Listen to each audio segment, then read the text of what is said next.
What's up, y'all? Respect the Chat Podcast, episode 24, the Ken Griffey Jr. episode.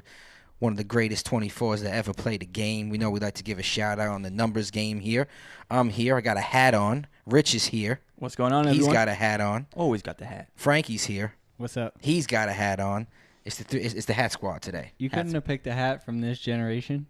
I got a Notre Dame hat on, baby. This hat is real. I got a Notre Dame hat on, and I got a Pitt shirt on. That's like the hat that the guy at the bodega behind the cash register wears. Yes. Yeah, with the big symbol on the side. That's his hat. Yeah, shout out to the guy at the bodega. He got style. He got style. Shout out to my brother-in-law, Ryan Negron, for the Pitt shirt on. Now, you may think I'm a Pitt fan, but I'm not. My brother-in-law goes to school there. He's an alum. The back of this shirt says 33. Know who 33 was? I played for Pitt? Yeah. Tony Dorsett, Cowboy legend. Anyway, we had the privilege of watching a great fight a couple days ago. Well, We're getting right into it, huh? I missed it. We're going to get right into it. Rich, we couldn't make it, and that's okay. But you missed a big one, Rich. You missed a really good one. I did predict Canelo in a decision. Okay, so here it is. So the decision was Canelo Alvarez. There was Canelo Alvarez versus Gennady Golovkin. And shout out to Ant. I would have much rather do this with him here because he's a Canelo guy. And, Definitely. And I think it would have balanced it out a little bit. But go ahead. Say what you thought about the fight, and then I'll give mine. Definitely shout out to Ant. We miss you tonight. And jumps in with us and gives us his great knowledge. But tonight he couldn't make it, so that's okay. We're going with the 3-man hat squad. I know Ant will probably have a hat on as well. Be the 4-man hat squad. But Ant was rooting for Canelo. Rich was rooting for Canelo. Me and Frankie were going for Triple G. And Canelo won by decision, which I didn't see it like that. Frankie, how did you see it? I didn't see it like that, but I will say that I don't think anyone got robbed. I think it was an extremely close fight, and I think it's kind of a disservice to the last fight's decision to say that someone got robbed in this one, because I feel like this one was much closer.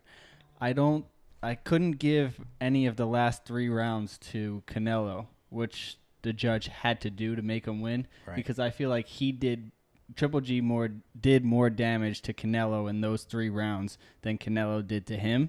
Mm-hmm. And the strikes landed and all that stuff were just so close. That's how I had it, but I don't think anybody got robbed. Rich, did you see any of it? I saw some highlights. Okay. But I sent you guys the scorecards, correct? Yes, you did. And all those were pretty close. There was none that were like the previous fight where it was like a 7-point swing, right? Yeah. That one round? Yeah. Or the one card was? Here's my beef, though, with that. The last judge gave the 12th round to Canelo so it wouldn't have been a majority tie. That was his reason, which means He clearly said that? Yeah.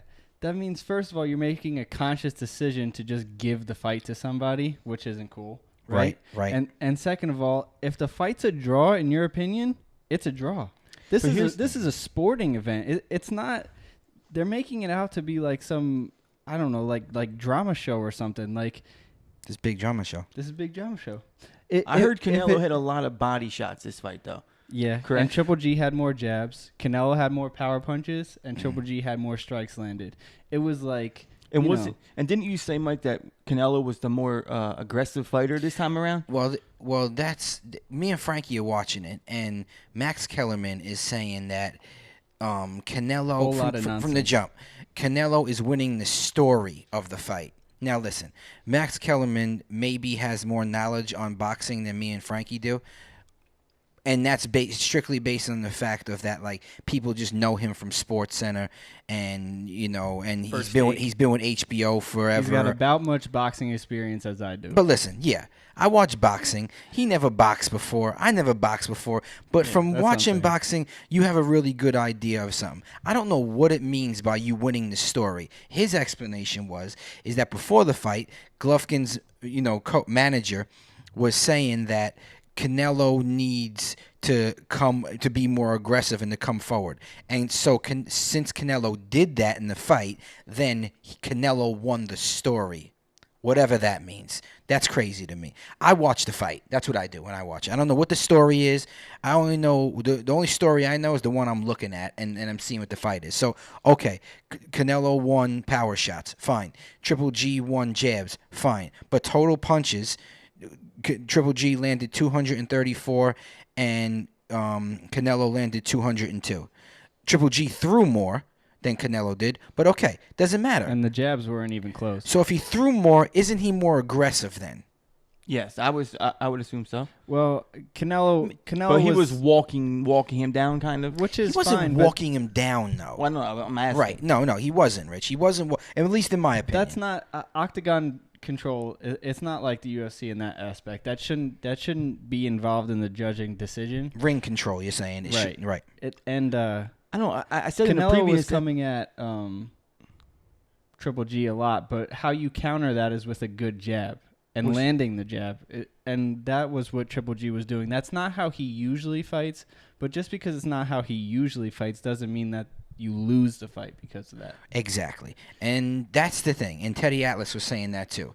Teddy Atlas, who He was going I'm pretty off. sure was a fighter at some point in his career, and I know he was a big-time trainer for most of his career, said, yes, Canelo was walking towards Triple G, but how do you counter that? With a jab, and Triple G threw more jabs and landed more jabs, and you can clearly see that with Canelo's head snapping back, and so then that really like evens that out. To me, it was a very even fight, and I don't think it was a robbery.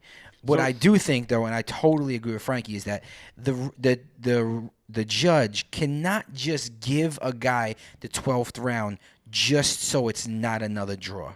That can't happen. Compare that to another sport. Like say the Browns game, right? At the beginning of the season, they didn't want it a tie, so they just gave it to one of the teams. They just gave it to the Browns because they wanted to get them their first win. You know, you don't do that. This is sport. This is a sporting event. You shouldn't have that kind of say like that. Right. How I look at it, I didn't watch the fight, but you're saying Max Kellerman saying he was winning the story. But so let's just say in the first fight, Canelo wasn't really walking towards Triple G, correct? Triple G was walking at him in the first fight. So now this time, Canelo switched that role. Right. So as you're watching it, it looks like he's being more aggressive. He is the... I could see how you're saying that. You know what I'm saying? So it's a different look as a judge. So they're like, listen, Canelo, it's a close fight once again, but Canelo was that guy this time. So that could be the selling factor. I could see how fans would say that, but if you're a professional judge, then you need to be able to see past that and look at the numbers and the punches landed and who's actually winning the fight. Whether it's Canelo or Triple G, because like I said, it was so close. Extremely close. I'm not bad-mouthing any of these judges. I think they did a good job. I did see that most of But we do disagree with the way he handled the 12th round, though. Yeah. Most of the people on Media Row that judged the fight had it for Triple G. Mm-hmm. I know what's the crazy dude's name on HBO that does the scorecard? He had it for Triple G. Oh yeah, by a few rounds. Yeah. But I mean, yeah, he had Triple G winning. The other part is, and listen, yes, me and you could talk about this with people, like, you know, we hit Ann up during the fight, and he was saying that he thought Canelo was winning, and we were saying that we thought Triple G was winning. But okay, and here's the other part, and this is truthful. Real quick, Mike.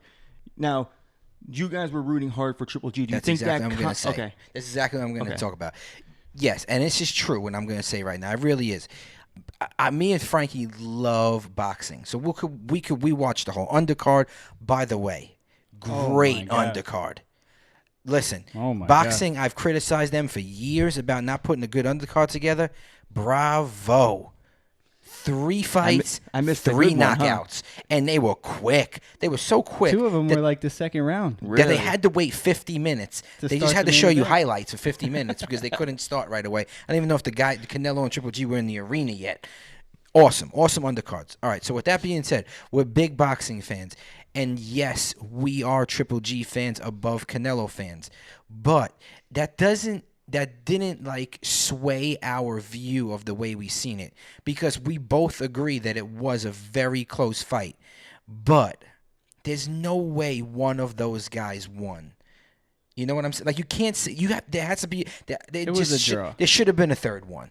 They were both. There will be. They were both the They best said there was gonna be. dudes on the planet in their weight division on that night and beyond. If anyone else was in the ring with any one of those two guys, Yeah. they're getting knocked out cold.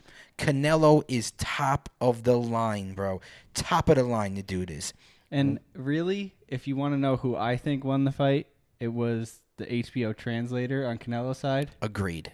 He is By always the far. winner, that guy. You guys were telling me He about that. stole the show. He won the story. Yes. He won everything. He won everything. Listen, if you watch boxing and you watch Canelo fight again, or they need a translator, listen to what he gives you verbatim of what this guy is saying. He don't hold back at all. He's letting it rip, bro. It's hilarious.